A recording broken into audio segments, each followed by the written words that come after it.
There is a major lesson in the film, Monica, that we are not talking about. It is the silence of Papa Monica. I personally would have loved to know why he is the way he is in the movie. His traumas, his baggages, where he's coming from, all of that. Now, the story resonates with me a great deal because I had an auntie whose husband was Papa Monica. My auntie had to step in as a man. She was in control, she was domineering and all of that. She's late now. You don't want to know the rest of the story. Trust me, you don't want to know. I see very many times men, they do this a lot. They want their women, their wives, not to have an opinion. They just want their wife to be, oh yes sir, kind of. You give your opinion, the wife should run with it.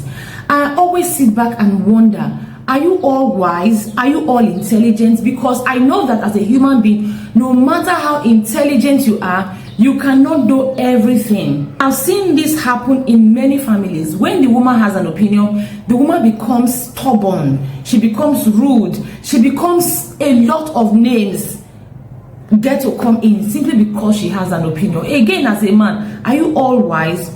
Let me share a story with you. My mom shared the story with all of us, the children.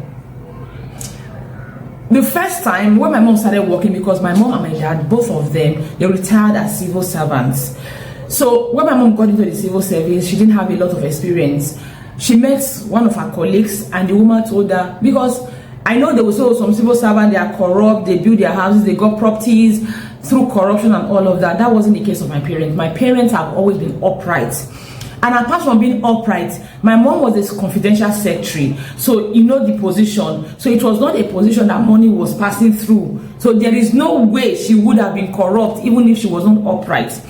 So her colleague told her that the only way civil servants were able to get properties and pay their children through universities and all of that was for them to join cooperative.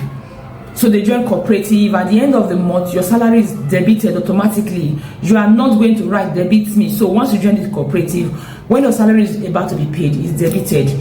If you are earning 50K, they take 20K away from you and they help you accumulate that money. At the end of the year, they give you the money in bulk. So my mom thought, oh, it was a wise idea, and my mom keyed into it. When my mom suggested to my dad is this kind of person. By temperament, my dad is primarily melancholy. So if you understand temperament, you understand my dad being melancholic, what that actually means. Then again, my dad is this kind of person. The sanguine part of my dad is the enjoyment part of him. He's the type that, oh, my dad wants a good life, he wants the best of things and all of that. But unfortunately, he was just a civil servant with state government.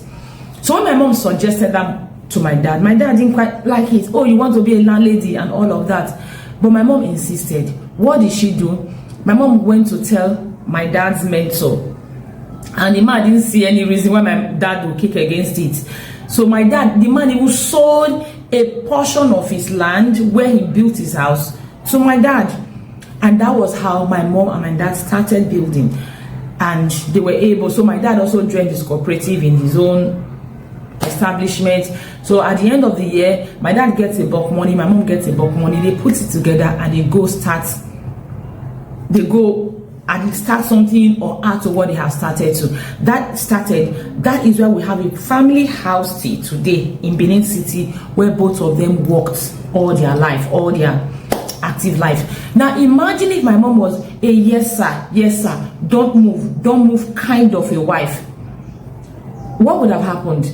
Maybe both of them would have just retired, and at the end of the day, they will not have something they will say, okay, this is actually what I was able to get from my service. This is one of the reasons at the end of the day, many parents, they now pressure their children. They now blame their children. They will say their children, all the money they made, they spent it on funding their children's education. Meanwhile, they mismanage their money. So it never really makes sense to me when a man tells his wife, don't have a voice, I make all the decisions, everything. It never really makes sense to me, because you can never ever know it all.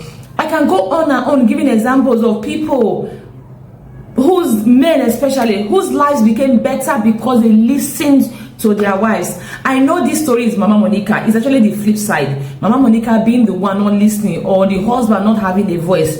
But I know that in reality, it's more common with women not having a voice and the man dominating.